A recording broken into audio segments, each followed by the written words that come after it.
so much for doing this. Our podcast is about your journey in music and how you got to where you are now. Well, thank you Um, so much for having me. I'm so excited to talk to you. of course. So yeah, I did read that you're from a very, very small town in Canada. What, like less than 500 Yeah. people? Yeah, Prairie Town, like 495. I had like 10, 12 kids in my class. We had like one teacher who taught like all subjects. And so, yeah, little prairie town, really beautiful and cute. Yeah. Wow, it's 10 kids in a class. So did they have? I mean, you had what, like one teacher for first, second, third, and so Yeah. on, and you just had the same Taught 10 all kids that subjects. kind of went Yeah. through. Yeah. Yeah. Everyone knows everyone's business. That's interesting. What about like music? How did you get into music?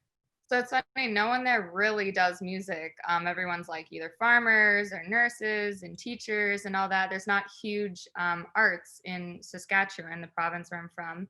Hmm. So I would have to travel to like bigger cities when I was going in middle school. So starting like age 12, I started flying to Toronto and I Wow. met with a vocal coach out there who was Shania Twain's vocal coach. And so I started flying like once a month and vocally training and, just pushing myself because I knew I always wanted to do something in the arts. So Mhm. that's how it all kind of started.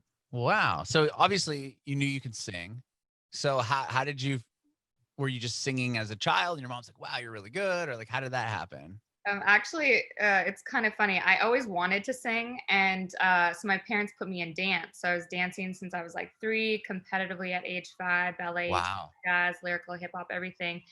And I always was like very entertaining as a child. I was always singing and stuff like that. And it was my brother's hockey game, and they were like, "We're looking for an anthem singer," and I was like, "I'll do it." I was like 10 years old, and my mom was like, "Shh, I don't know if she can sing." So my grandma, who's like very, very a person that will tell you if you're good or you're not. So we brought her over and I sang like a little like Disney Little Mermaid song and she's like, "I think she can sing." So I became singing for my brother's hockey team or anthem. And by age 13, I was the NHL national anthem singer for our Edmonton Oilers. Really? Oh Yeah. my gosh, how amazing. That's so Yeah. cool. So yeah, And from it all there. started out from your brother's hockey team. Yep. Good old hockey. Oh, Canada. You must know that one pretty well. Yeah, yeah, and then I had to learn the American anthem too, so when the hockey team from, the States came. Oh, sure. Yeah, and I'm dual, my mom's American, so I like Okay. that. Wow. Mhm. Okay. So you get to become like the voice, yeah, for the Edmonton Oilers, like the Yeah, hockey team. Like, tell me about that. How many people are you singing to? Like 30, 40,000? it was like 18,000, yeah, it was Okay. big. 18, I still remember huge. my dad would, like, pace, and he'd be like, "This is the anthem, you can't mess it up, they'll boo you," and I was like, I don't think I was young, and so I don't think I was very I mean, I definitely get nervous, but I just knew I could do it. I think I'd Hmm. really believed in myself at a young age, so it How was did, really fun.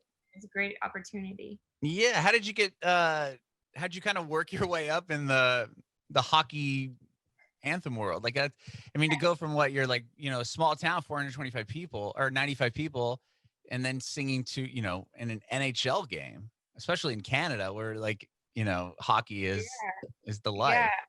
I actually auditioned. They had, like, an Okay. open yeah, they had a thing, and they were holding an audition, so my mom took me, and I was everyone sang the Canadian and they're like, "Does anyone know the American too?" And I was like, "I knew it." I was like, I was ready. So I sang the American as well. And they're like, "Wow, this little girl, she had a big voice." I'm sure you could find it on YouTube somewhere. Oh, I'm looking after this.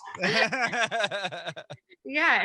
And then from there I auditioned for this massive it was this thing called Telemiracle, and it's a Okay. foundation. They raise money for cancer patients, and it's all hosted by celebrities. They bring in like big country artists, and then again I auditioned, and I was the only one they picked. So I'm singing in front of this massive crowd. Gloria Loring, Robin Thicke's mom, was the host, and Wow. I was singing "Suds in the Bucket" by Sarah Evans. And so yeah, that was like my first live television experience, and I'm sure you could find that one on YouTube too. Wow. Was that nerve wracking? Yeah, I had so much fun. It was like really cool. And then I was asked to sing for their private breakfast. I think it was Wow. crazy because like country artists would come up to my parents and were like, she's got I had a really powerful voice at a young age. And so they were like, if she loves this, you guys should really pursue it. And I think my Hmm. parents were just like, wow, like, okay, like this small town, like it's just all news to them. So I was just always knew I wanted to do something in the entertainment business. That's amazing. And how old were you when you were singing at these hockey games? Well, I started at 10 and then I was like 13 going on 14 for the Edmonton Oilers. And then, yeah. And then once I like graduated high school, I knew I wanted to be in Los Angeles. Uh-huh. So I met and I started working with producers and like doing a lot of demos. And then I got in the studio with Poet Named Life of the Black Eyed Peas. Yeah. And I was like songwriting and I was from the small town. And they're like, where did you come from? You're quite the story. So they started calling me NOVUL. Okay. And my last name is NOVULon. So I think it just all kind of like fed off each other. And they're like, you're like a little Fergie, like you're like a mini one of her. And so from there, I started doing some like, cuts with them. And yeah, and then I started doing some EDM cuts with some DJs. And now here I am just, being independent and grinding. Amazing. Amazing. I want to back up just real quick. So how was the response in your town? If you're like 14, 15 years old and you are the voice, when people go to the Edmonton Oilers games, like you're the one singing the anthem, was Mhm. that it must have been a pretty big deal in your town? You said everybody kind of knows everybody's business. Yeah, I think it was really cool. Like a lot of people were very supportive. Of course, there's a lot of people that were envious or jealous. Sure. I was bullied a lot actually. Were you? That was gonna, Yeah, yeah, that was kind of where I was going with it. Were kids yeah, girls, nice to you? girls can't be nice. It's not always the this person or that person. Sometimes people with the talents I get really bullied as well. And I was a little bit different. But now my town is like they're super supportive. Girls that used to bully me now like follow me, repost me, and Sure. I'm just like, love is love. Music is just a feeling. So I take any support. That's amazing. And so you talked about getting to LA. Mm-hmm. How do you get, you know, your music or your demos in the hands of somebody in Los Angeles? How do you get down to LA and start getting in these writing rooms? I think it's like different for everybody. I feel like there's no exact path. I feel like it just kind of like, work from this person to this person and, this person, it's kind of like that. But how I got with Poet Named Life is actually a funny story. I was at the Pimp My Ride. Here you can go like soup up your car. Hmm. And I was there with my parents and my brother because he was like looking at some cars and stuff. And the guy was Was like, what do exhibit you do? there? Yeah, he was like, "What do you do? You look like you're something or arts or something." I was like, "Oh, I do music." And he's like, "Oh yeah, can I hear something?" So I had like this demo and I played it and he's like, "I know Poet Named Life of the Black Eyed Peas, their producer. I would love to introduce you." And I was like, "Oh my God, okay, yeah." So Wow. he set the meeting and Poet like really believed in me and he was just like, "Yeah, let's do it." And so from there, I just met other people and from other people, met a couple sharks during the way. And then yeah, it's literally just day by day. Sure, sure. Yeah. And when did you start write? I mean, I'm looking at your Spotify. You've got a few, and I mean, this past year you've released a couple singles. When did you start writing songs? So I've been writing since I was like young, like a lot of Hmm. poetry. Okay. Um, and so now I'm like really just I work with co-writers as well. I mean I've always written all my stuff. So I just feel like that's like my therapy. So I couldn't Mhm. imagine not writing for myself. But I took like a whole year off. My previous work, if you go back, I took all of it mostly off Spotify and iTunes and stuff, but they're still on like YouTube and music videos. Yeah, I saw Um, some of I those had like earlier more when I EDM was looking. pop. Yeah. I was like, I really, really wanted to focus on like, I have a really fun, bubbly personality, sassy personality. And I was like, I really want to put that more into my music. Hmm. And I just got out of a crazy relationship and I was like, I'm done writing crazy sad songs. So I wanted to do something where people listened to it and they felt good and confident. So I took like a whole year off and I really like studied like myself. I did a lot of self work on myself, and I finally like found my sound, which is like kind of like bringing back the 2000s, a lot of horns and like upbeat. Some people refer it to like when they hear it, they're like, I kind of sounds like Gwen Stefani, Fergie vibes with my Hmm. new stuff. So yeah, I'm slowly releasing what I worked on the past year, which is an album. Like I have 12 songs coming out. And last night I just was in the studio and I wrote this new one I'm really excited about. So Very cool. Very cool. yeah. And so with I did read that you were able to work quite a bit during quarantine, right? Yeah. Okay. So talk to me about like where were you when the coronavirus everything started shutting down? Were you playing shows or in the I was studio?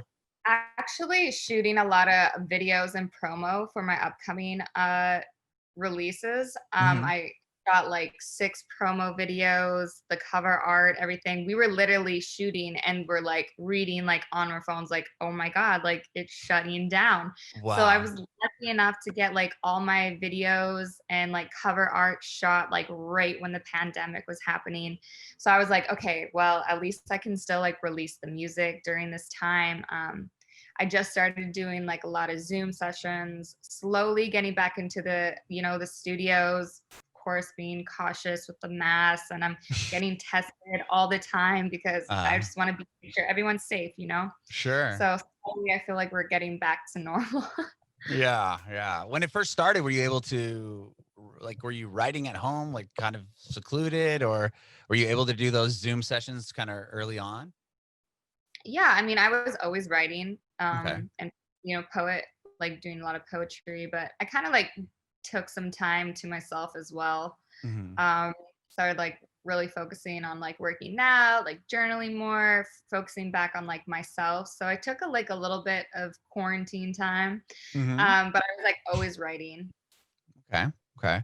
You talked about having like, or those earlier songs that aren't up on Spotify anymore. Was there like talk to me about those? Were those songs written in LA? And what was the reason behind kind of taking it down? It was just a different sound than what you have now.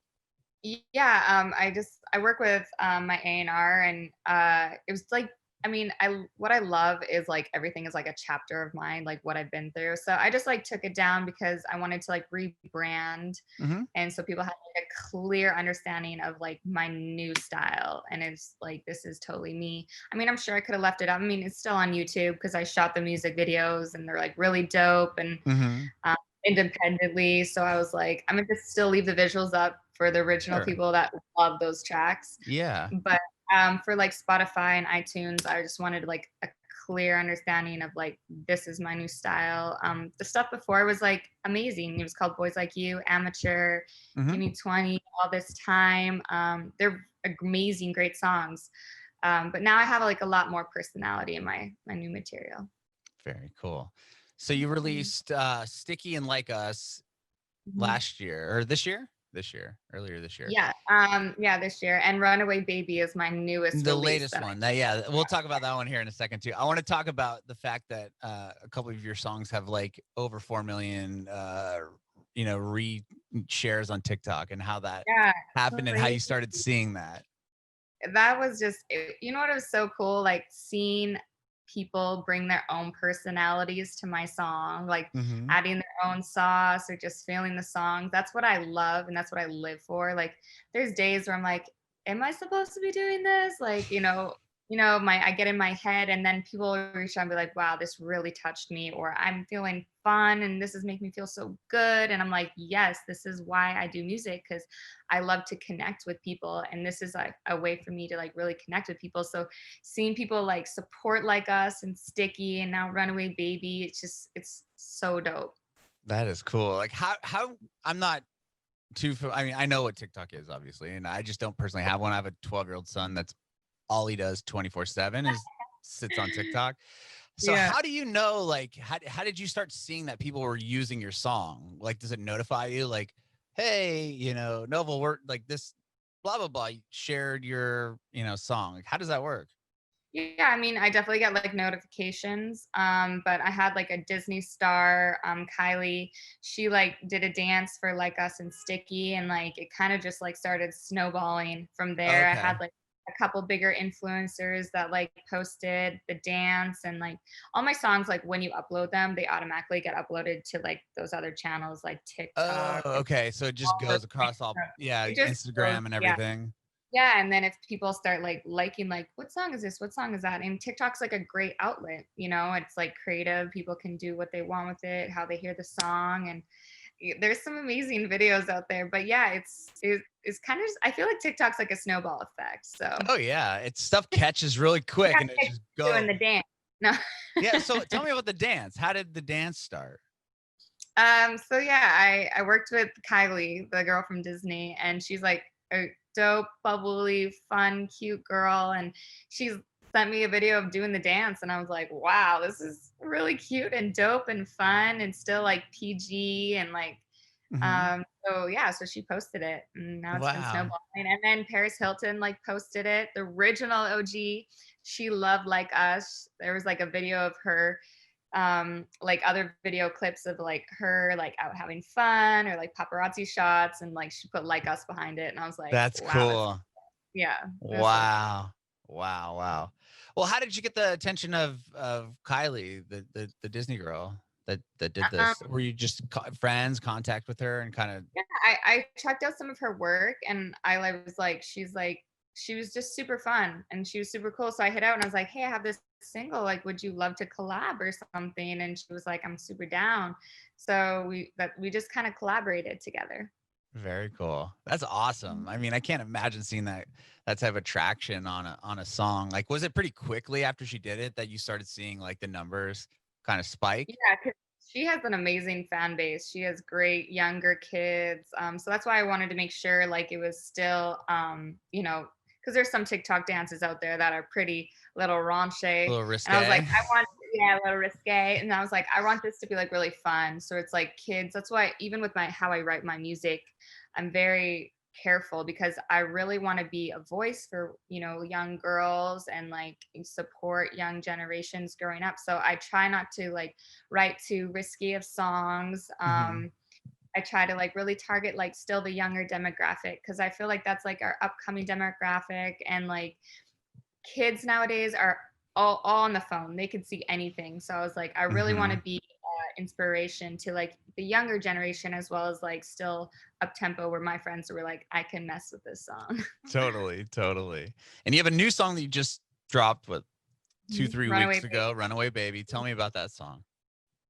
That song is actually, I gotta say, is blowing up the music video on YouTube. It's like almost 400,000 views, which is crazy in like Whoa. 3 weeks independently, um, basically. So I'm like, thank you everyone that has been watching that, because that song means a lot to me. I wrote it from a poem I wrote. I was in a crazy toxic relationship before, and I didn't really talk about it too much with people. He fought addictions, which was really challenging.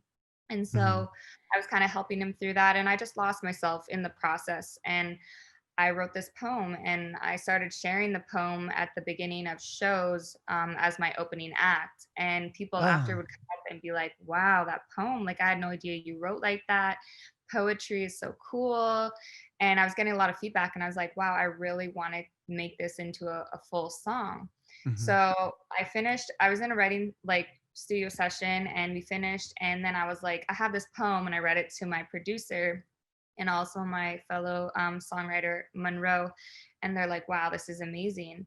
And then we started talking about it, and I was like, you know, he was just always a runaway because he would either, I would come home and he'd like be out of the house and like not come back, you know. And so I was like, he was like my runaway baby. And so I kept saying, you're my runaway, runaway, runaway baby. And I kept hearing, I was like, that's catchy. I was like, I think that should be the hook. So then we played around in it, and I was like, I still want the song to be still kind of like up tempo and like mid tempo vibe. Like I don't want it to be too sad. Hmm. So that's why I still have like a really kind of good beat to it. So yeah, I wrote that song from a previous relationship I was in, and then I wanted to shoot the music video for it. I used Chancellor Warhol, who's an amazing director. He shot my previous work, and I came with him, and I was like, I want to reenact a situation that I experienced with my ex in Big Oh, Bear. So this So is we all went. like kind of a reenactment. Okay. Yeah, and I don't think a lot of people know that, but yeah, it was crazy. It was a roller coaster. It was little ups and downs, push and pull, and I feel like a lot of people can relate to that and have experienced that really in relationships. So basically, yeah, the whole music video we was a reenactment. I was very very hands on with this project. The only thing that's not true is like the house setting on fire at the end. I wanted to be a little more dramatic.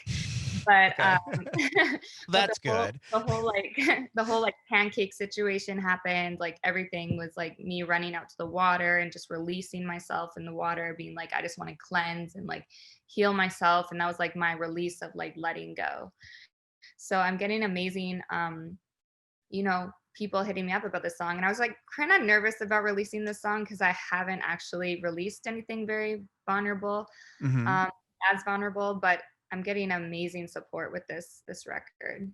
That's great. That's great. Were you, yeah, that, I mean, to have this poem that you wrote about this toxic situation, but then even putting it to life on the Mhm. screen as far as like a video, that is Yeah. very, very vulnerable. Yeah. And it was kind of crazy because I, that was the first time me going back to Big Bear.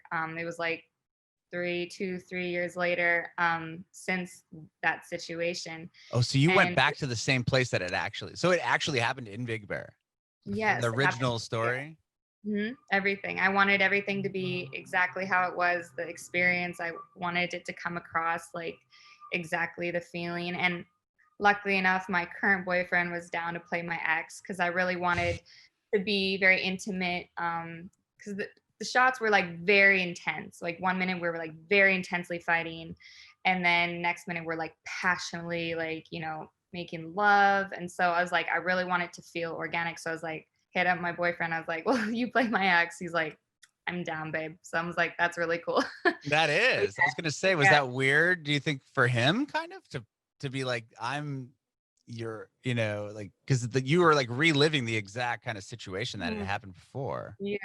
I mean, he's like super supportive. He's an amazing artist himself. And I think he truly knows and understands the whole process. And we're such a solid couple. So I feel like to him, it just was like an extra healing thing. And Hmm. he was super cool about it, which was really nice. But it was crazy because the beginning, it was like super sunny when we started shooting. And then halfway through the day, a massive thunderstorm came, like Oh, pouring. It was like massive thunder, and then it was like clear skies, and I was like, wow, this is like the relationship. And I felt like God was like with me during that process. It was like ups and downs. Like hmm. it was pretty magical. It was crazy. Wow. Was there any bit of like PTSD going back and kind of reliving that? um Not too much. I did a lot of self work after, but driving there, when I first got there, I saw like a couple, like, say, gas stations or like stores, of course, because Big Bear is not like super big. And Right. it kind of like, felt it in my heart. But I wish my ex like well, and I'm sure he's doing better and stuff like that. But I don't know if he's watched it or not, but that's on him. Yeah, I was gonna say if he sees it, it'll probably be pretty clear that it's about him. Yeah. He's like, hey, I know that. Or is he, yeah, it'd be. I mean, Big Bear, everything it'll look so Yeah. pretty obvious. But Mhm. wow. Well, thank you so much, Noble, for talking with me today. I really appreciate the Gosh, time. Adam, I so appreciate it. I had a blast. Yeah, I have one more question, and I'll actually a Okay. couple more, two more questions. I want to know, like, what do you have going on now as far as like you said you have a lot of songs in the bank. Are you gonna do you have stuff ready to keep coming out? Do you have like a full body of work coming out soon? Yeah, so I have an album called Lullabies that I'm working on dropping probably early next year. But right now I'm just like single dropping, like trying to drop like every month or every 2 months just to keep, my fans excited and myself excited and just letting people know the new sound. So I'm dropping music. I'm probably going to be dropping one in December, but it's not Nice. for sure yet. So I don't want to say too much. But yeah, so I'm really excited. So I'm just like dropping and still like creating in the studio. Yeah, so I'm just releasing and creating. I love it. Awesome. And my final question for you is I want to know if you have any advice for aspiring artists. Any advice? My advice is keep doing it. Honestly, if you keep doing it and keep pushing and never give up, anything is possible. Whether it be, music, arts, sports, career, anything, if you put your time in, that's all that matters. And you are your own boss. So no one works harder than yourself. Bringing it backward.